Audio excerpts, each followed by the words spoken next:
موت کے در سے ہم علی چھوڑ کے محمد وعجل فرجهم.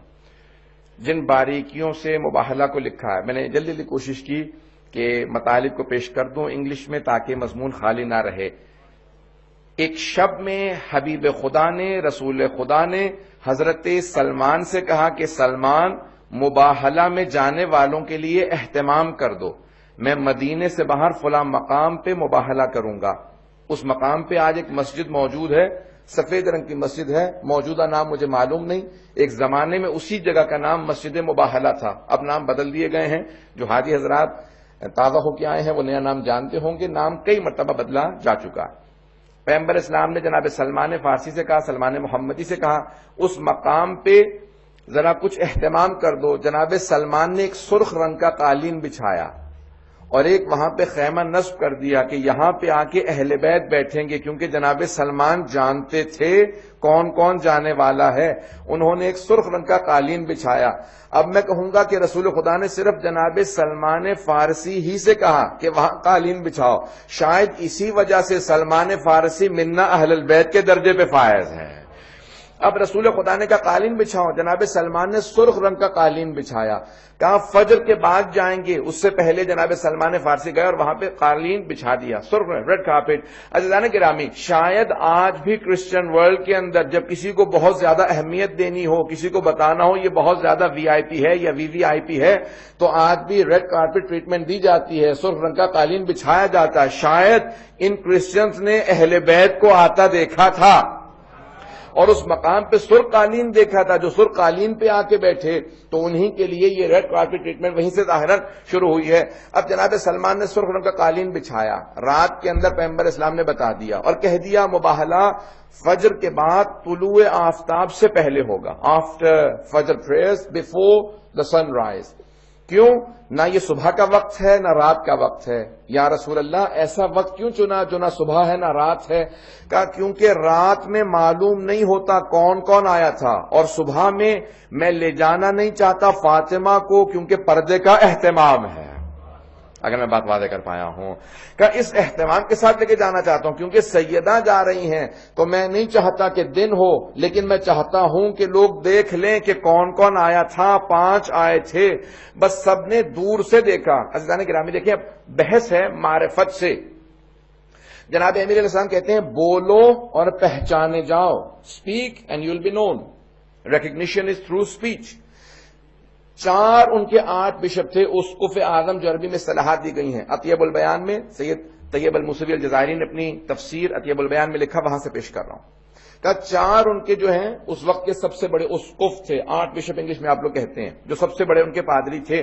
کہ وہ 4 افراد تھے، ان 4 نے دور سے دیکھنا شروع کیا اور ان میں سے ایک کا نام عاقب تھا. اس نے کہا کہ اے عیسائیو، میں تم سب سے کہتا ہوں آنے والوں سے مباہلہ مت کرنا.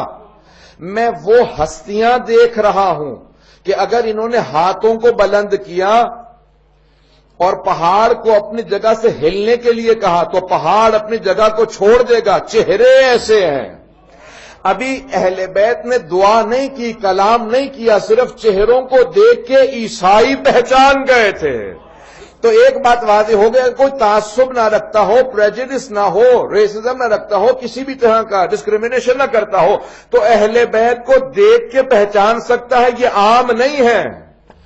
پتہ نہیں بات کو پہنچا پا رہا ہوں کہ نہیں. جناب یوسف کو جب دیکھا تھا نا سارے مصر والوں نے، تو سب نے کہا تھا بل ہوا ملک کریم، یہ انسان نہیں بلکہ آسمان سے نازل ہوئی مخلوق معلوم ہوتا ہے. جناب یوسف کا فخر ہے رسول خدا.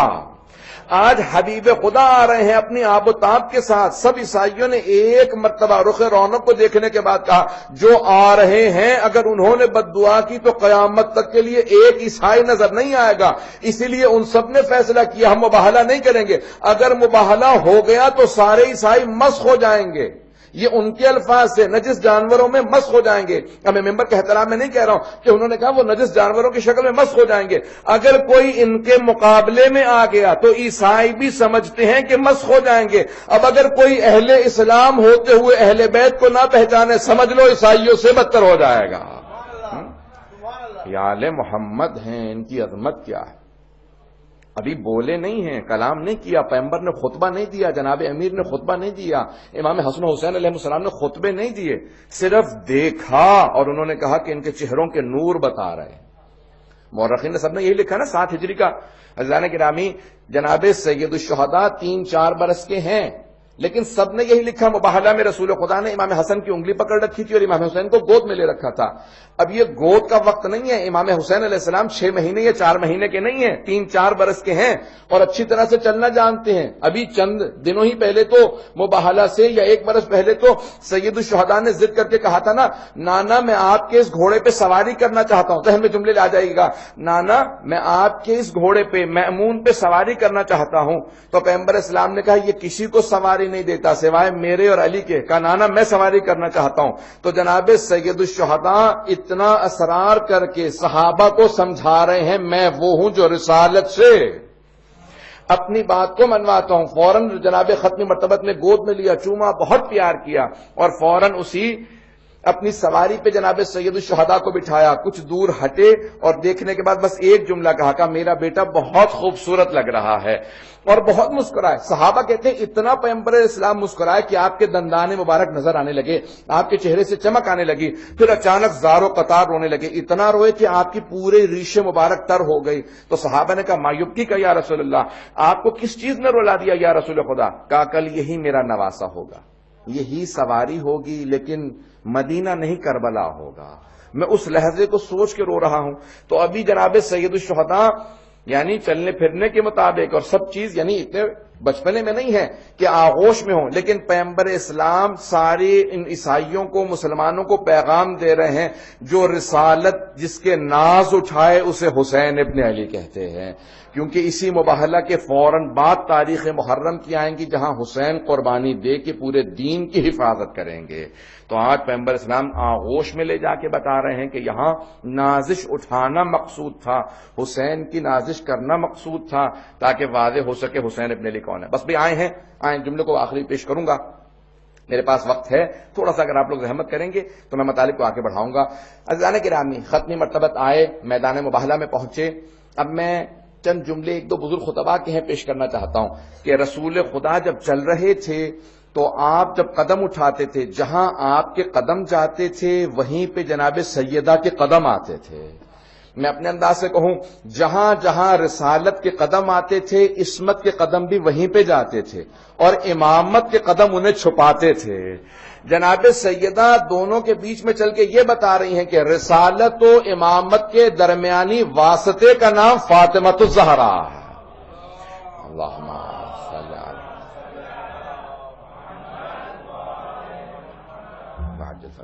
علی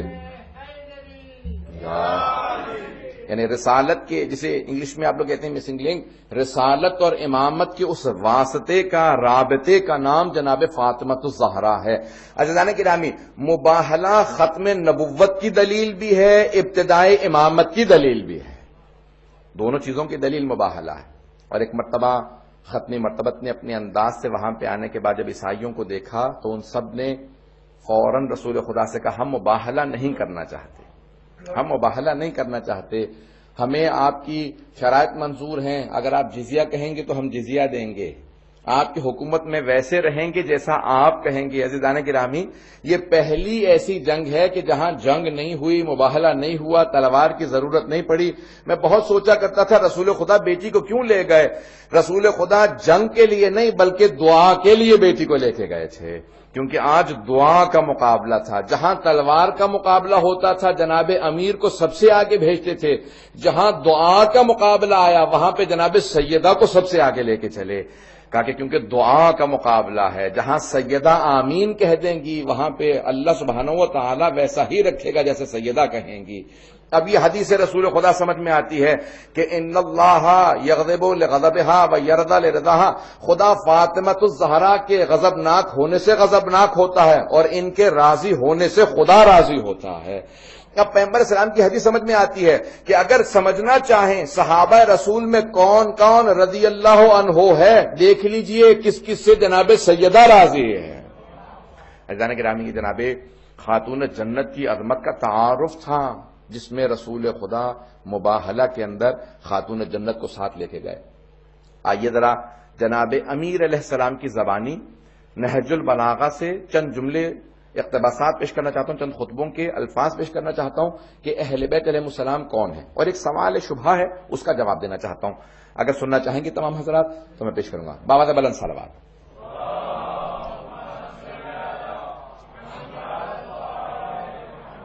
وعجل فرجهم۔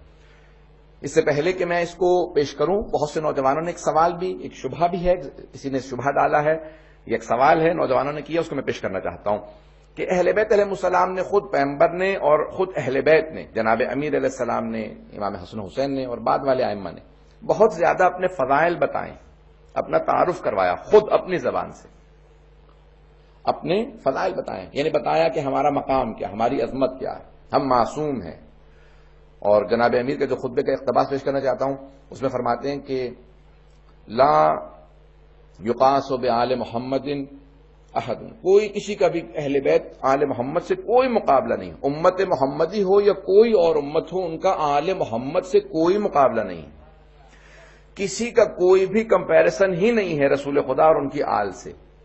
تو اب یہ اتنے جملے انہوں نے خود اپنی تعریف میں کہے ہیں، تو آیا اپنے منہ سے اپنی تعریف کرنا اچھی بات ہے؟ معاذ اللہ، یعنی آیا یہ اپنے منہ سے اپنی تعریف ہے؟ یہ شبہ، میں اس کا جواب دینا چاہتا ہوں۔ اگر شبہ سمجھ میں آیا تو سوال کا جواب بھی سب کو سمجھ میں آئے گا۔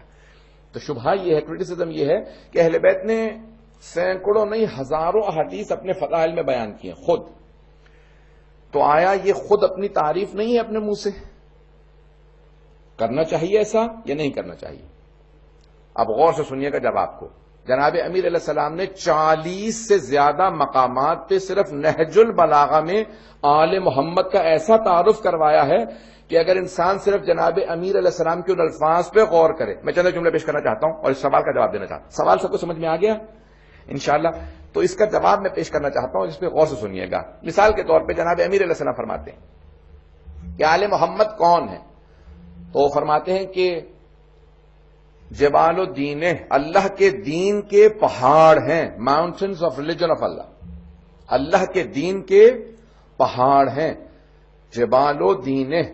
اس جملے کو اگر تھوڑا سا تشریح کر دوں، قرآن نے کہا کہ والجبال اوتادا، وتد سے اوتاد، میخ، کیل، نیلز ہوتی ہیں، بلڈنگ کے اندر نیلز لگاتے ہیں جو اس کو ہولڈ کرتی ہے، تو قرآن کہتا ہے والجبال اوتادا، اس پوری زمین کو ہولڈ کرنے کے لیے اللہ قرآن میں کہتا ہے کہ اللہ نے پوری زمین پہ ماؤنٹنز بنائے ہیں، یہ کیلوں کی طرح سے ہیں، میخوں کی طرح سے ہیں، پینس کی نیلز کی طرح سے ہیں، جنہوں نے زمین کو ہولڈ کر رکھا ہے۔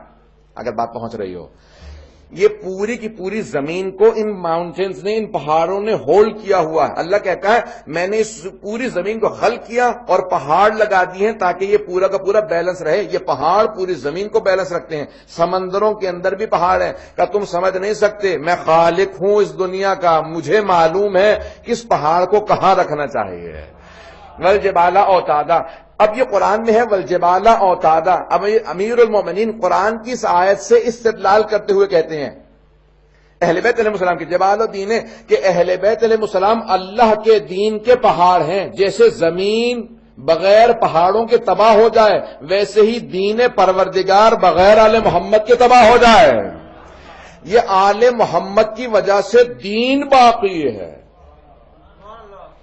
پھر دوسرے مقام پہ فرماتے ہیں اسی خطبے کے اندر، خطبہ نمبر 2 ہے، اور دوسرے مقام پہ خطبہ نمبر 109 کے اندر پھر فرماتے ہیں کہ اللہ نے جب جب چاہا دین کو زندہ کرے، جب جب چاہا علم کو زندہ کرے تو آل محمد کے ذریعے علم کو زندہ کیا، اور جب جب چاہا جہالت کو موت دے تو جہالت کو موت بھی آل محمد کے ذریعے دی۔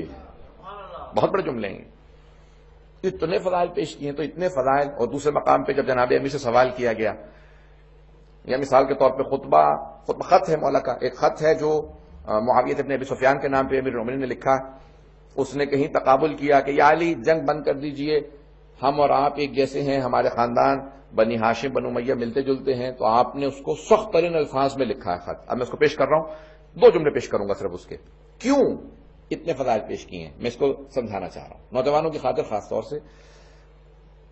اب اس نے لکھا ہے کہ یہ 2 خاندان ملتے جلتے ہیں۔ جناب امیر علیہ السلام نے کہا کہ خبردار ان 2 خاندانوں کا تقابل نہ کرنا، اور پھر آپ آگے جا کے جملہ لکھتے ہیں اس کے اندر، کہتے ہیں کہ کیوں اس لیے کہ لیس الحرب، کیونکہ ان کے جو بڑے تھے ان لوگوں کے بنو امیہ کے حرب، ابو سفیان کا باپ، کہا کہ حرب ابو طالب جیسے نہیں ہیں، امیہ ہاشم جیسا نہیں ہے، من النبی و منکم المکذب، ہم وہ ہیں جن کے خاندان سے نبی ہیں، تم وہ ہو جن کے خاندان سے نبی کو جھٹلانے والا، اگر بات واضح ہو رہی ہو۔ کہ منا اسد اللہ و اسد رسول، اللہ اور اللہ کے رسول کا شیر ہم میں ہے، ومنکم اسد الاحلاف، تم میں جھوٹی قسمیں کھانے والوں کا شیر ہے۔ پھر دوسرے مقام میں فرماتے ہیں کہ منا سیدۃ النساء العالمین، پوری کائنات کی ملکہ فاطمہ الزہرا ہم میں سے ہیں، ومنکم حمالۃ الحطب، وہ جو اس کی پھوپھی تھی ام جمیل، کہا کہ اور حمالۃ الحطب تم میں سے ہے۔ تو مولا نے بے انتہا اس کے اندر فضائل اہل بیت پیش کیے۔ اور ایک جملہ آخری پیش کر دوں کہ منا سیدہ شباب اہل الجنہ، ہم وہ ہیں جن کے خاندان سے جوانان جنت کے سردار حسن و حسین ہیں، ومنکم صبیۃ النار، اور تم میں جہنم کے بچے، یہ یزید کی طرف اشارہ ہے۔ عزیزان گرامی، اتنے فضائل اہل بیت نے پیش کیے۔ یا کسی نے پوچھا کہ یا علی آپ افضل ہیں یا جناب آدم افضل سے، تو آپ نے کہا کہ میں، یہ اتنے فضائل کیوں پیش کیے؟ آیا معاذ اللہ یہ ایروگینس ہے، معاذ اللہ استغفر اللہ ربی واتوب الیہ، یا کیوں فضائل پیش کیے؟ یہ شبہہ بعض اوقات ایجاد کیا جاتا ہے، آئیے اس کا جواب دینا چاہتا ہوں۔ جواب بہت سے ہو سکتے ہیں، میں صرف 2 جواب پیش کروں گا اور انشاءاللہ سب کی توجہ اپنے ساتھ چاہوں گا۔ توجہ لوگوں کی میرے ساتھ ہے؟ اب آئیں ذرا 2 جواب پیش کرنا چاہتا ہوں۔ ایک خود فرمان معصوم سے پوچھا یا علی آپ افضل ہیں یا آدم، تو آپ نے فوراً کہا تزکیۃ المرء لنفسہ قبیح، ایک مرد کا اپنے منہ سے اپنی تعریف کرنا قبیح شمار ہوتا ہے، برائی شمار ہوتا ہے، اچھی بات نہیں ہے۔ لیکن قرآن کہتا ہے کہ وَأَمَّا بِنِعْمَتِ رَبِّكَ فَحَدِّثْ، اے میرے حبیب اللہ نے جتنی نعمتیں آپ کو دی ہیں ان سب کا تذکرہ کیجئے۔ کہ اس لیے نہیں کہہ رہا کہ کیونکہ میں اپنے تکبر کا اظہار کر رہا ہوں، بلکہ یہ اللہ کی ہم پہ نعمت ہے، اس نے ہمیں ایسا بنایا۔ اگر بات واضح ہو گئی ہو تو کہا اس لیے نہیں کہ ہم کبر کر رہے ہیں، تکبر، بلکہ اس لیے کہ اللہ کی یہ ہم پہ نعمت ہے۔ عزیزان گرامی، معصوم اور غیر معصوم میں فرق یہی ہوتا ہے، اگر غیر معصوم کے پاس کوئی چیز آ جائے تو وہ اس پہ فخر کرنے لگتا ہے، معصوم اپنے تعارف کے لیے ان چیزوں کو پیش کرتے ہیں۔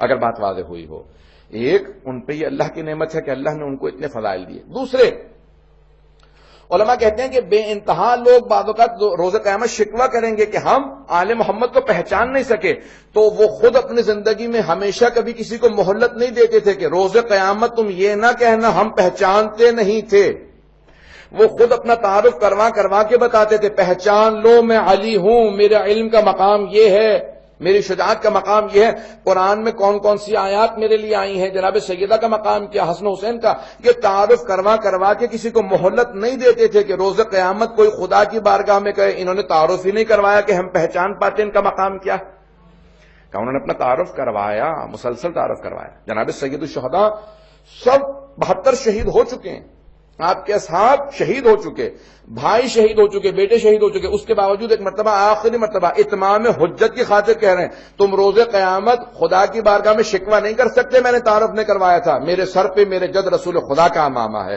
یہ سواری رسول خدا کی ہے، یہ آبا قبا رسول خدا کی ہے۔ سارا مجمع رونے لگا۔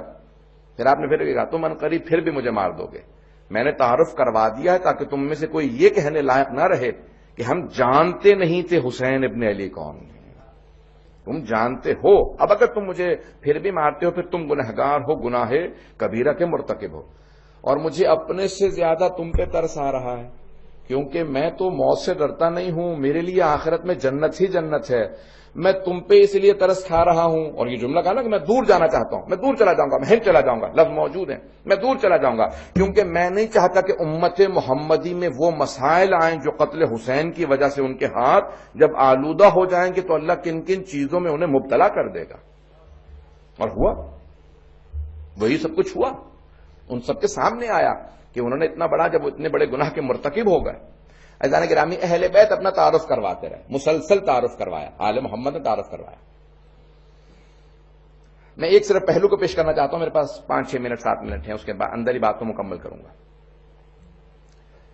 صرف ایک فضائل کی اور پھر چند جملے مسائل کے، کیونکہ یہ آخری جشن ہے تو چند جملے میں صرف پیش کروں گا آخر میں۔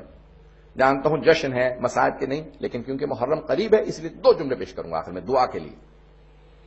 جناب امیر سے سوال کیا کہ مولا اتنی آیات آپ کی شان میں نازل ہوئی ہیں، اتنی احادیث پیغمبر اسلام نے کہی ہیں، مسجد کوفہ میں جناب امیر علیہ السلام خطبہ دے رہے ہیں اور ایک آدمی بیچ میں کھڑا ہو جاتا ہے اور کہتا ہے یا علی اتنی آیات آپ کی شان میں نازل ہوئی ہیں، آپ کو اپنی شان میں نازل ہونے والی کون سی آیت سب سے زیادہ پسند ہے؟ اگر میں بات پہنچا پاؤں، میں اگر آپ میں سے بھی کسی سے پوچھوں نا کہ آپ کو اپنی کون سی خوبی زیادہ اچھی لگتی ہے، کون سا کیریکٹرسٹک زیادہ اچھا لگتا ہے، تو آپ بھی 5-10 منٹ تو لے لیں گے سوچنے میں کہ اتنی خوبیاں ہیں، کون سی خوبی زیادہ اچھی ہے۔ اور وہ علی کہ جن کے اتنے فضائل ہوں کہ خود حبیب خدا نے کہا ہو اگر سارے سمندروں کو سیاہی میں تبدیل کر دیا جائے، سارے درختوں کو قلم بنا دیا جائے، انسان لکھنے والے ہوں، جن گننے والے ہوں، زمین سے آسمان کے فاصلے میں علی کے فضائل لکھے جائیں تو ہر چیز ختم ہو جائے گی، علی کے فضائل ختم نہیں ہوں گے۔ جن امیر المومنین کے اتنے فضائل ہوں کہ پیغمبر اسلام نے فرمایا کہ ہر چیز ختم ہو جائے گی، علی کے فضائل ختم نہیں ہوں گے۔ کسی آدمی نے پوچھ لیا کہ یا علی آپ کو اپنے سے متعلق کون سی آیت سب سے زیادہ پسند ہے؟ آپ نے یہ نہیں کہا کہ کل تک کی مہلت دے دو، 500 آیات ہیں، 1000 آیات ہیں، ایک مرتبہ پھر ریوائز کر کے دیکھ لو کون کون سی آیت میری شان میں آئی ہے، اتنی آیات ہیں، اتنے سورے ہیں، اتنی 1000 احادیث ہیں۔ آپ نے نہیں کہا مہلت دو، سوچوں، ذرا ایک مرتبہ دوبارہ ریوائز کر لوں، اسی لہجے آپ نے فوراً جواب دیا کہ قرآن کی تمام آیات جو اللہ نے میری شان میں نازل کی ہیں مجھے یہ ایک آیت سب سے زیادہ پسند ہے۔ سورہ رات کی آخری آیت ہے، آیت نمبر 43 ہے، 43ویں آیت، کہا کہ اللہ سبحانہ و تعالی نے اپنے حبیب سے کہا کہ اے حبیب کہہ دیجئے ان تمام کے تمام مشرکین سے، ان تمام کے تمام کفار سے کہہ دیجئے کہ جتنے بھی کہتے ہیں وَيَقُولُ الَّذِينَ كَفَرُوا لَسْتَ مُرْسَلًا، یہ جو کافر ہیں کہتے ہیں کہ آپ رسول نہیں ہیں، قُلْ كَفَىٰ بِاللَّهِ شَهِيدًا بَيْنِي وَبَيْنَكُمْ وَمَنْ عِندَهُ عِلْمُ الْكِتَابِ، اے میرے حبیب ان سے کہہ دیجئے کہ اے کفار تمہارے اور میرے درمیان میں صرف 2 گواہ کافی ہیں، ایک اللہ گواہ کے طور پہ کافی ہے، دوسرا وہ جس کے پاس پوری کتاب کا علم ہے، جس کے پاس پوری کتاب کا علم ہے۔ تو جناب امیر کہتے ہیں کہ مجھے سب سے زیادہ یہ آیت پسند ہے۔ پوچھنے والے نے پوچھا مولا یہی آیت سب سے زیادہ پسند کیوں ہے؟ کہا کیونکہ اللہ سبحانہ و تعالی نے رسول خدا کے جب 2 گواہ شمار کیے تو اپنے نام کے ساتھ میرا نام رکھا۔ اللہ سبحانہ و تعالی نے اپنے نام کے ساتھ رسول خدا کے گواہوں میں میرا نام رکھا، اللہ کے نام کے ساتھ میرا نام آیا، مجھے یہ آیت بہت زیادہ پسند ہے کہ خالق نے اتنی بڑی نعمت عطا کی کہ اپنے نام کے ساتھ میرا نام رکھا۔ عزیزان گرامی، اتنے فضائل آل محمد کے، یہ اپنا تعارف کرواتے رہے مسلسل کہ پہچان لو، معرفت حاصل کرو، تاکہ قیامت کے دن کوئی یہ نہ کہے کہ میں محروم تھا، پہچان نہیں سکا، میں پہچان نہیں سکا۔ اسی لیے روایت کے الفاظ ہیں جب صاحب زمانہ اسلامی ظہور کریں گے نا تو لوگ دیکھنے کے بعد شبہ نہیں کریں گے، شک نہیں کریں گے یہ کون ہیں، ہم انہیں جانتے تھے نہیں جانتے تھے، یہاں تک کہ بہت سے مسلمان محروم رہیں گے، بہت سے کفار دیکھنے کے بعد ان پہ ایمان لے آئیں گے، بہت سے کفار ایمان لیں گے۔ پوچھا جائے گا کیوں؟ کہ ان کا چہرہ بتا رہا ہے یہ خدا کا کوئی زندہ معجزہ ہے۔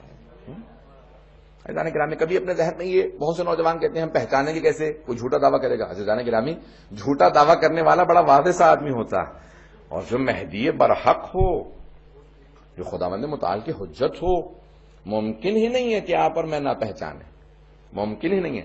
بات پہچاننا نہیں ہوگی، بات ہے اطاعت کی۔ جب پہچان لیں تو پھر اسی راستے پہ چلیں جس پہ امام علیہ السلام کا ہے۔ عزیزان گرامی، پنجتن کا تعارف پیغمبر اسلام نے متعدد مرتبہ کروایا۔ کبھی جناب امیر کا بازو تھاما اور کہا کہ من کنت مولا فہذا علی مولا، اور اسی انداز سے جناب سیدہ کا بھی تعارف کروایا۔ صحابیات کا مجمع، ساری خواتین بیٹھی ہیں اور ایک ام المومنین راویہ، وہ کہتی ہیں کہ میں نے خود دیکھا پیغمبر اسلام نے بازو تھام کے کہا ہذہ فاطمہ، میرے فوراً ذہن میں غدیر کا میدان آیا کہ وہاں علی کا تعارف کروایا تھا، وہ ولی اللہ ہے، یہ ولیت اللہ ہے، فاطمہ امام نہیں ہے، نبی نہیں ہے۔ وقت تمام ہو چکا ہے۔ عزیزان گرامی، یہ آخری محرم سے پہلے خوشی ہوتی ہے، پھر 2 مہینے 2.25 مہینے آپ لوگ غم کے مناتے ہیں۔ جب یہ آخری خوشی کا لحظہ آتا ہے نا تو میری عجیب و غریب کیفیت سی ہونے لگتی ہے کہ پروردگارا اب ہم میں سے کون کون آئندہ خوشی کے لیے 2-2.5 مہینے بعد ہو، کون نہ ہو۔ اور جب آخری خوشی ہوتی ہے نا تو یہ خوشی جسے ہم لوگ عید کہتے ہیں، عید میلاد النبی، عید غدیر ہے، عید الفطر ہے، عید الاضحیٰ ہے، عید دہب الارض ہے، عید نیمہ شعبان ہے اور یہ عید مباہلہ، تو یہ آخری عید ہے، عید پہ سب عیدی مانگتے ہیں، تو ہم بھی خدا کی بارگاہ میں کہتے ہیں پروردگارہ ہمیں عیدی عنایت فرما، ہمیں ہمارے امام کی زیارت نصیب فرما، پروردگارہ ہمیں عیدی عنایت فرما، ہمارے گناہان کبیرہ و صغیرہ معاف فرما، پروردگارہ ہمیں عیدی عنایت فرما۔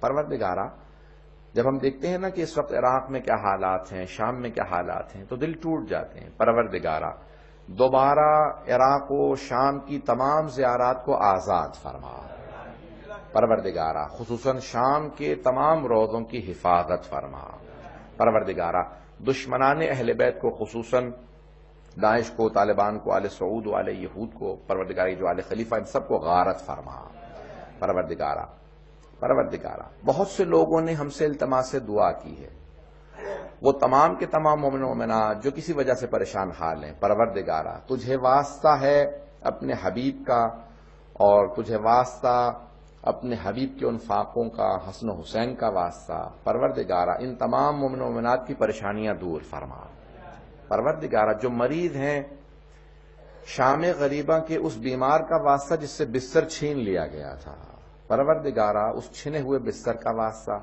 ان تمام مریضوں کو شفائے کاملہ عاجلہ عنایت فرما، پروردگارہ بہت سے ماں باپ نے ہم سے التماس دعا کی ہے، میں 2 واسطے اور دوں گا، پروردگارہ بہت سے ماں باپ نے کہا اولاد کے لیے دعا کرنے کے لیے، جو بے اولاد ہیں جناب زینب کی اجڑی گود کا واسطہ ان سب کو اولاد عنایت فرما، پروردگارہ جو اولاد والے ہیں ان کی اولاد کو نیک و صالح بنا، پروردگارہ جتنے بھی والدین نے اپنی اولاد کے لیے خصوصاً ماں باپ نے اپنی بچیوں کے رشتوں کے لیے کہا ہے، پروردگارہ واسطہ اس چہرے کا جس پہ تماچے لگے تھے، کسی کی دعا کو رد نہ فرما، آج جو ہاتھ بلند ہے کسی کو نا امید نہ لوٹا، پروردگارہ آنے والے ایام محرم کے ایام ہیں، اگلے ہفتے سے مجالس پوری دنیا میں شروع ہو جائیں گی، پروردگارہ عزاداروں کی عزاداری کی حفاظت فرما، پروردگارہ امام زمانہ تو 2 باتوں کا بڑا صدمہ ہے، ایک اپنی دادی کے دربار میں جانے کا اور دوسرے اپنی پھپھی کے بازار میں جانے کا۔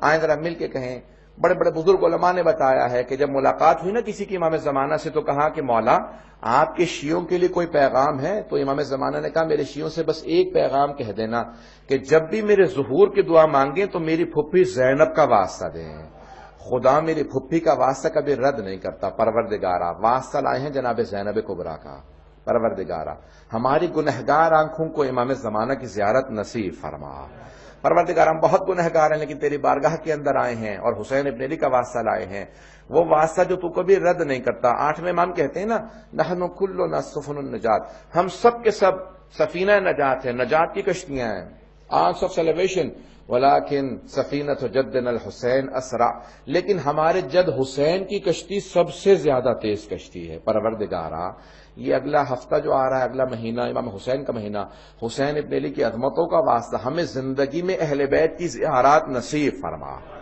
آخرت میں ان کی شفاعت نصیب فرما، پروردگارہ ہمارے مرحومین کے درجات کو بلند فرما، ان کی قبروں کو منور فرما، پروردگارہ جتنے بھی افراد یہاں موجود ہیں کسی کو نا امید نہ لوٹا، ہم سب کی عاقبت بخیر فرما،